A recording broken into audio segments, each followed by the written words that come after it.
Esse é o seu canal Chegou a Hora, e nosso estudo de hoje é Precursores dos Eventos Finais. E se você gosta desse assunto, por favor, deixe o seu like e se inscreva no canal. E por favor, acione também o sininho das notificações. No estudo de hoje, vamos olhar algumas histórias do passado que refletem o que acontecerá em breve, ou seja, no tempo do fim. Novamente, vamos olhar para os livros de Daniel e Apocalipse. Esses livros são livros que nos ajudam a entender o tempo em que estamos vivendo. Ellen White afirmou: quando os livros de Daniel e Apocalipse forem bem compreendidos, terão os crentes uma experiência religiosa inteiramente diferente. Ser-lhes-ão dados tais vislumbres das portas abertas do céu, que o coração e a mente se impressionarão com o caráter que todos devem desenvolver a fim de alcançar a bem-aventurança que deve ser a recompensa dos puros de coração. Assista à série de vídeos Daniel e o Grande Conflito aqui no canal Chegou a Hora. Já estudamos esse assunto no vídeo revelando o futuro do planeta Terra, quando estudamos o capítulo 2 do livro de Daniel. Mas nosso primeiro tópico de hoje é Daniel 2 e a interpretação historicista.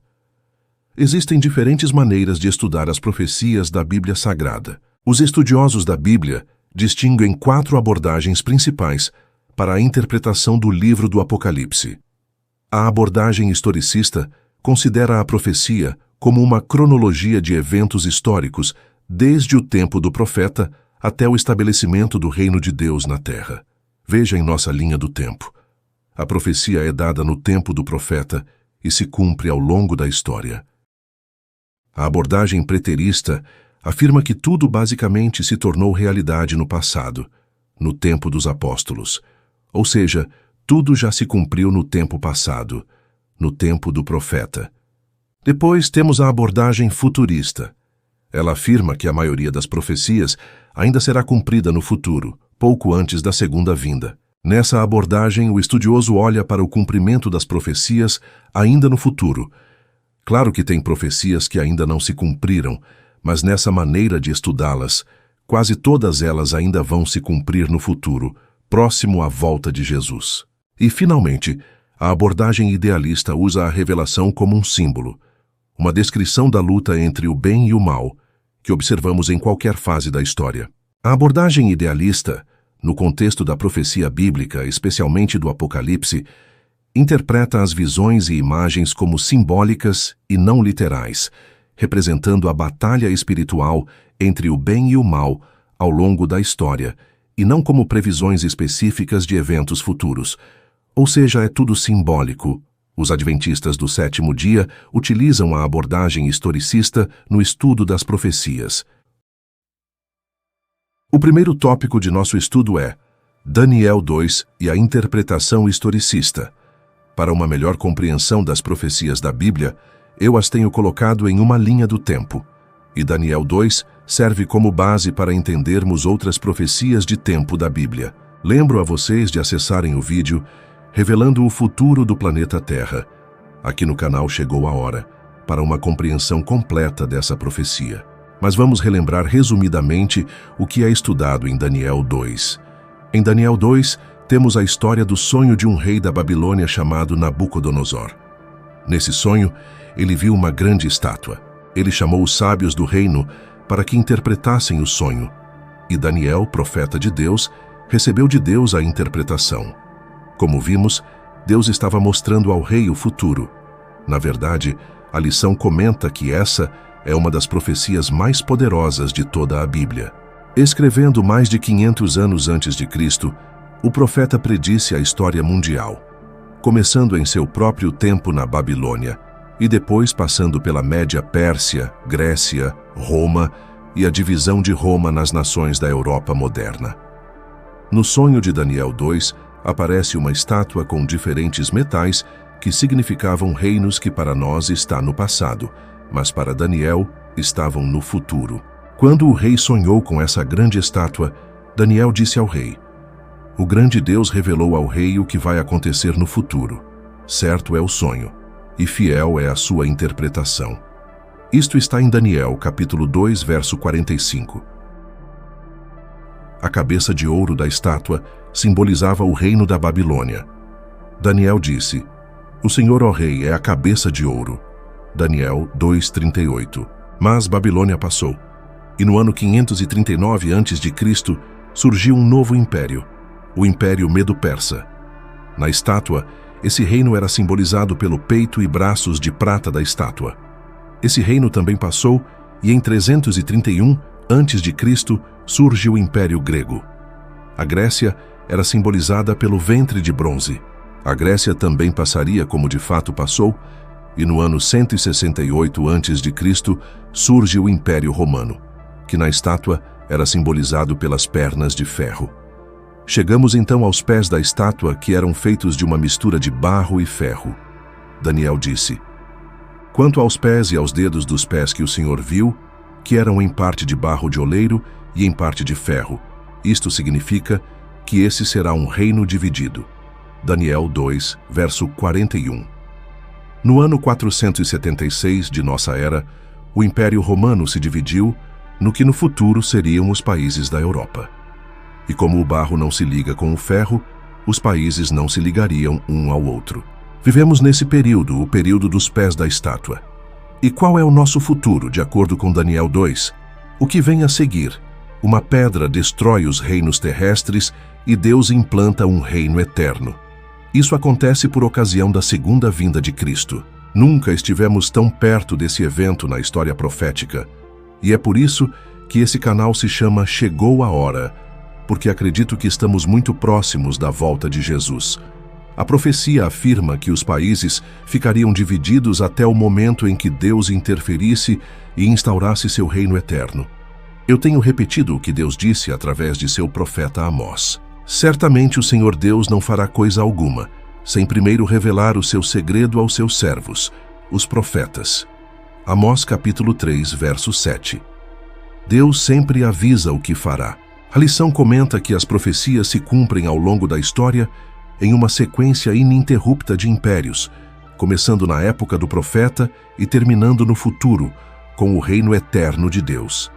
Essa é a interpretação historicista das profecias. Esse entendimento é crucial para entender os eventos dos últimos dias, especialmente como são descritos no Apocalipse. Ellen White escreveu: Nos registros da história humana, o desenvolvimento das nações, o nascimento e a queda dos impérios aparecem como que dependendo da vontade e do poder do homem. O decorrer dos acontecimentos parece determinado em grande medida por seu poder, ambição ou capricho. Mas na palavra de Deus, a cortina é afastada e podemos ver acima, por detrás e pelos lados, as partidas e contrapartidas de interesse, poder e desejos humanos, executando pacientemente e silenciosamente os conselhos da vontade de Deus. O próximo tópico aparece em Daniel 3, que também já estudamos em nossa série Daniel e o Grande Conflito. Procure o vídeo 666 em Babilônia, aqui no canal Chegou a Hora, para uma abordagem mais completa do assunto. O próximo tópico tem como título Adorando a Imagem. Daniel 3 nos mostra que o rei não ficou satisfeito em ser apenas a cabeça de ouro e decidiu desafiar o futuro revelado por Deus. Ele mandou construir uma grande estátua toda de ouro, com 60 côvados de altura e 6 côvados de largura. Uma estátua de quase 30 metros de altura. Daniel 3, verso 1 diz: O rei Nabucodonosor fez uma estátua de ouro, cuja altura era de 60 côvados, e a sua largura de 6 côvados. Levantou-a no campo de Dura, na província de Babilônia. Ellen White, em seu livro Profetas e Reis, comenta: As palavras Tu és a cabeça de ouro, que aparecem em Daniel 2, tinham feito profunda impressão no espírito do rei. Os sábios do seu reino, tirando vantagem disto e do seu retorno à idolatria, propuseram-lhe que fizesse uma imagem semelhante àquela vista em sonho, e a erguesse em lugar onde todos pudessem contemplar a cabeça de ouro, que tinha sido interpretada como representando o seu reino. Lisonjeado com a aduladora sugestão, ele se determinou levá-la a efeito, indo mesmo além. Seria inteiramente de ouro, símbolo que representaria a Babilônia como um reino eterno, indestrutível, todo-poderoso que haveria de quebrar em pedaços todos os outros reinos, permanecendo para sempre. A lição faz o seguinte comentário. O rei ressaltou seu desafio à mensagem dada por Deus, construindo uma estátua inteiramente de ouro. Que ideia ele queria transmitir com isso? Babilônia jamais cairia, e Nabucodonosor sempre seria rei. E quem ousasse desafiar essa ideia seria morto. E a seguir, o rei ordenou que todos deveriam se prostrar diante da estátua. A ordem de Nabucodonosor foi: agora, pois, se estáis prontos, quando ouvirdes o som da buzina, da flauta, da harpa, da sambuca, do saltério, da gaita de foles e de toda a espécie de música, para vos prostrardes e adorardes a estátua que fiz, bom é. Mas, se não a adorardes, sereis lançados na mesma hora dentro da fornalha de fogo ardente. E quem é o Deus que vos poderá livrar das minhas mãos? Nabucodonosor revela características de Lúcifer. Ele era ambicioso, presunçoso e orgulhoso o suficiente para se rebelar contra a autoridade de Deus. A Bíblia relata que Daniel tinha 3 companheiros que também eram fiéis a Deus: Ananias, Misael e Azarias, cujos nomes foram mudados pelo rei. Seus nomes babilônicos eram Sadraque, Mesaque e Abednego. Eles decidiram não adorar a estátua que o rei havia feito, ainda que a pena, para os que não se ajoelhassem diante da estátua, fosse a morte em uma fornalha com fogo ardente. Ellen White relata o fato dizendo: os 3 jovens hebreus não desonraram ao Deus do céu homenageando a grande estátua de ouro. A atitude deles foi relatada ao rei. Furioso, chamou-os perante si e, mediante ameaças, empenhou-se em induzi-los a participar com a multidão da adoração à imagem. E a resposta deles ao rei mostra que eles estavam decididos. Ó Nabucodonosor, quanto a isto não precisamos nem responder. Se o nosso Deus a quem servimos quiser livrar-nos, ele nos livrará da fornalha de fogo ardente e das suas mãos, ó rei. E mesmo que ele não nos livre, fique sabendo, ó rei, que não prestaremos culto aos seus deuses, nem adoraremos a imagem de ouro que o Senhor levantou. Daniel 3, versos 16 a 18. A questão ali era adorar a um falso Deus, ou adorar ao Deus verdadeiro, participar de uma falsa adoração, ou participar de uma adoração verdadeira, e finalmente adorar a um líder humano, ou adorar ao Rei Celestial, o Rei do Universo. Essa história serve de exemplo para nós que vivemos nos últimos dias, pois a história se repetirá. Por isso, nosso próximo tópico tem como título: Adorando a Imagem Novamente. No livro Um Comentário Completo de Ellen White sobre o livro de Daniel, lemos: a experiência descrita em Daniel 3 é de vital importância para o povo de Deus hoje. A crise que eles enfrentaram é a mesma que todo o povo de Deus enfrentará antes do fim. O fato da imagem ter 60 côvados por 6 côvados tem grande significado. Esse era o número do deus Marduk ou Bel. Em Apocalipse 13, verso 18, o número da besta é 666, ou seja, 666. Há indicações que 6 é o número escolhido por Satanás como um símbolo dele próprio. O teólogo e escritor Jacques Doucan diz em seu livro Segredos de Daniel: a estátua media 60 côvados de altura por 6 de largura. A desproporção entre 60 côvados de altura contra somente 6 côvados de largura nos leva a pensar nessa estátua mais como um obelisco. No simbolismo babilônico numérico, 60 representa a noção de unidade. Ao erigir essa estátua com a altura de 60 côvados, Nabucodonosor procura primariamente reforçar seu desejo por unidade. Um reino, uma religião. Hoje temos novamente diante de nós essa ideia de se impor um novo reino mundial. Podemos ver isso em livros, discursos e vídeos. Também temos visto por parte do Vaticano, e mesmo religiosos protestantes, a ideia de se ter uma religião única. Será que estaremos novamente diante de um dilema de adoração, como aconteceu na época dos companheiros de Daniel? A resposta pode ser encontrada no livro do Apocalipse, capítulo 13. Vi ainda outra besta emergir da terra. Tinha 2 chifres parecendo cordeiro, mas falava como dragão. Ela exerce toda a autoridade da primeira besta na sua presença e faz com que a terra e os seus habitantes adorem a primeira besta, cuja ferida mortal havia sido curada. Também opera grandes sinais, de maneira que até faz descer fogo do céu sobre a terra, diante de todas as pessoas.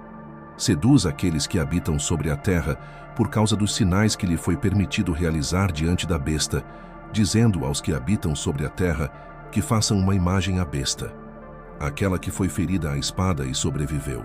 E lhe foi concedido poder para dar vida à imagem da besta, para que também a imagem da besta falasse e fizesse morrer todos os que não adorassem a imagem da besta. A todos, os pequenos e os grandes, os ricos e os pobres, os livres e os escravos, faz com que lhe seja dada certa marca na mão direita ou na testa, para que ninguém possa comprar ou vender, senão aquele que tem a marca, o nome da besta ou o número do seu nome. Aqui está a sabedoria. Aquele que tem entendimento calcule o número da besta, pois é número de ser humano, e esse número é 666. Existem 2 vídeos aqui no canal sobre esse assunto e que nos ajudam a identificarmos esse poder político e religioso que procurará impor essa marca de poder, impondo uma adoração falsa. O selo de Deus e a marca da besta é o primeiro vídeo, e o segundo é Descobrindo quem é a besta de Apocalipse 13. Por favor, confira esses vídeos para uma ideia mais completa do assunto. Mas vamos relembrar rapidamente o assunto. Apocalipse 13 começa falando dessa besta, ou seja, um poder que se manifestaria nos últimos dias. Vi emergir do mar uma besta que tinha 10 chifres e 7 cabeças, e sobre os chifres 10 diademas, e sobre as cabeças nomes de blasfêmia. A besta que vi era semelhante a leopardo, com pés como de urso e boca como de leão. E deu-lhe o dragão o seu poder, o seu trono e grande autoridade. 2 pontos temos que destacar aqui. Primeiro, que a palavra besta aqui tem o significado de um poder.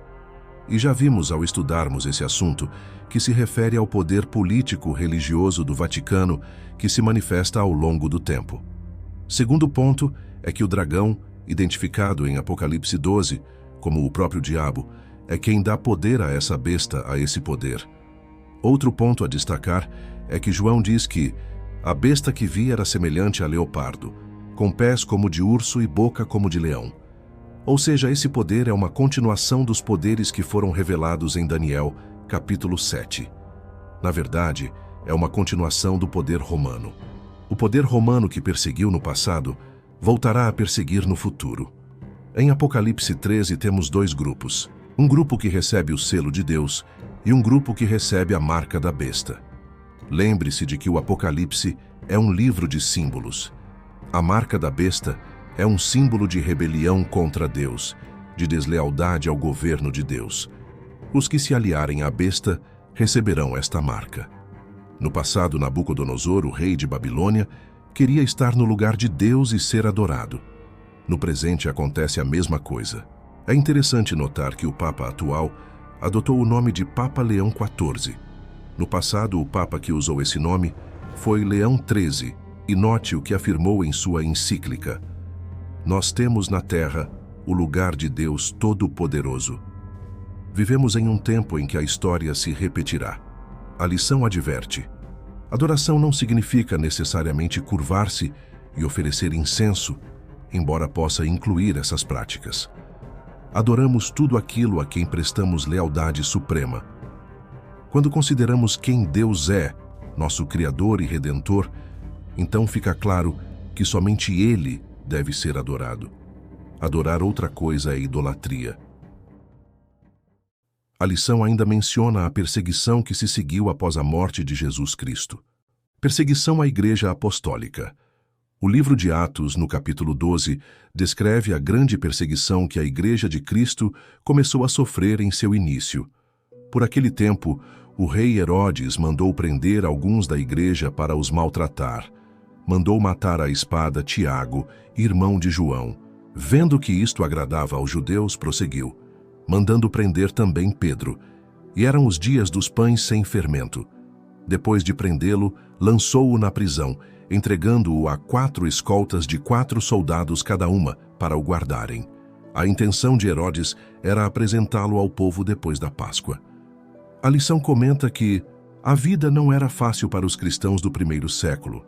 Foram odiados pelos compatriotas judeus que os viam como ameaça à fé de Moisés e enfrentaram a ira dos romanos.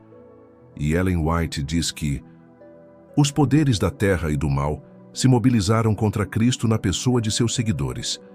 O paganismo previa que, se o evangelho triunfasse, seus templos e altares desapareceriam. Então, convocou suas forças para destruir o cristianismo. Acenderam-se as fogueiras da perseguição. O livro de Atos continua falando da prisão de Pedro. Na noite anterior ao dia em que Herodes ia apresentá-lo ao povo, Pedro dormia entre 2 soldados, preso com 2 correntes. Sentinelas, junto à porta, guardavam a prisão. Eis, porém, que sobreveio um anjo do Senhor, e uma luz iluminou a prisão. O anjo tocou no lado de Pedro e o despertou, dizendo: "Levante-se depressa!" Então as correntes caíram das mãos dele. O anjo lhe disse mais: "Ponha a capa e siga-me." Então, saindo, Pedro o seguia, não sabendo que era real o que estava sendo feito pelo anjo. Depois de terem passado a primeira e a segunda sentinela, chegaram ao portão de ferro que dava para a cidade, o qual se abriu automaticamente, e saindo, enveredaram por uma rua e logo adiante o anjo se afastou dele. Então Pedro, caindo em si, disse: "Agora sei que, de fato, o Senhor enviou o seu anjo e me livrou da mão de Herodes e de toda a expectativa do povo judeu. Alguns cristãos foram livrados, mas outros não. Mas podemos ter certeza de que Deus não o havia abandonado. Em um futuro breve, teremos novamente uma grande perseguição ao povo remanescente de Deus. Esse é o assunto de nosso próximo tópico, a marca da besta. Já falamos desse poder que nos últimos dias estará sendo usado pelo dragão para perseguir o povo remanescente de Deus. Haverá 2 grupos de pessoas: os que receberão a marca da besta e os que receberão o selo de Deus. Vi outro anjo que subia do nascente do sol, tendo o selo do Deus vivo. Ele gritou com voz bem forte aos 4 anjos, aqueles que tinham recebido poder para causar dano à terra e ao mar, dizendo: "Não danifiquem nem a terra, nem o mar, nem as árvores, até marcarmos com um selo a testa dos servos do nosso Deus." Isto está em Apocalipse capítulo 7, versos 2 e 3. A lição comenta que o Apocalipse é claro: ou adoramos o Criador, ou adoramos a besta e sua imagem. E não deveria nos surpreender que, em uma questão que gira em torno da adoração ao Criador, o sábado fosse central, uma vez que esse é o sinal fundamental de que Deus é o Criador que deu origem a esse dia de guarda no próprio Éden. Você pode confirmar isso em Gênesis 2, versos 1 a 3. O grupo que recebe o selo de Deus é identificado em Apocalipse 14, verso 12. Aqui está a perseverança dos santos, os que guardam os mandamentos de Deus e a fé em Jesus. Nos dias finais, a escolha será entre o sinal divino e o sinal humano. A Igreja Católica afirma que o domingo é nossa marca de autoridade. A Igreja está acima da Bíblia, e esta transferência da observância do sábado é prova disto. Tudo vai se encaminhando para a perseguição futura. Em 6 de junho de 2012, Bento XVI apelou a mais de 15.000 pessoas reunidas na Praça de São Pedro, em Roma, afirmando que o domingo devia ser um dia de descanso, a fim de que todos estivessem livres para ficar com a família e com Deus. Leis serão aprovadas, e aqueles que seguirem a Bíblia e guardarem o sábado serão rotulados como inimigos dos melhores interesses da sociedade. No livro O Grande Conflito, lemos: no desfecho desta controvérsia, toda a cristandade estará dividida em 2 grandes classes: os que guardam os mandamentos de Deus e a fé de Jesus, e os que adoram a besta e sua imagem e recebem o seu sinal. Se bem que a Igreja e o Estado reúnam o seu poder a fim de obrigar a todos, pequenos e grandes, ricos e pobres, livres e servos, a receberem o sinal da besta. Isto está em Apocalipse 13, verso 16. O povo de Deus, no entanto, não o receberá. Outro livro, Eventos Finais, diz: a marca da besta nos será recomendada com insistência. Os que, passo a passo, cederam às exigências do mundo e se sujeitaram a costumes mundanos, não acharão difícil submeter-se aos poderes dominantes, de preferência a expor-se a escárnios, insultos, ameaças de prisão e morte. O conflito é entre os mandamentos de Deus e os mandamentos de homens. Nesse tempo, o ouro será separado da escória na igreja. E qual será a sua decisão? Nos dias do apóstolo Pedro, líderes religiosos unidos ao poder do Estado romano colocaram-no na prisão. Eles negaram a Pedro o privilégio de pregar a verdade. E Pedro respondeu: importa mais obedecer a Deus do que aos homens. Isto está em Atos 5, verso 29. O assunto é adoração. Um poder político religioso mudou o sábado. Esta não é uma questão de dias. É uma questão de autoridade, de lealdade, de obediência. É um grande conflito entre o bem e o mal. Um conflito entre Cristo e Satanás. Que o Senhor nos dê a firmeza que teve o apóstolo Pedro e tantos outros cristãos depois dele. Vamos orar. Querido Pai Celestial, Pai de bondade e misericórdia, te agradecemos porque o Senhor é bom e a tua justiça dura para sempre. Nos dê a firmeza dos cristãos que foram fiéis até a morte. Cria em nós um espírito puro e renova em nós um espírito inabalável. Te pedimos em nome de Jesus. Amém.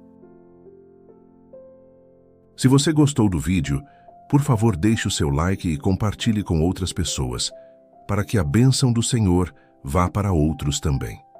E lembre-se que Cristo diz para você hoje: fuja da falsa adoração. Tome a decisão de ficar firme e seguir-me. Esteja entre aqueles que receberão o selo de Deus.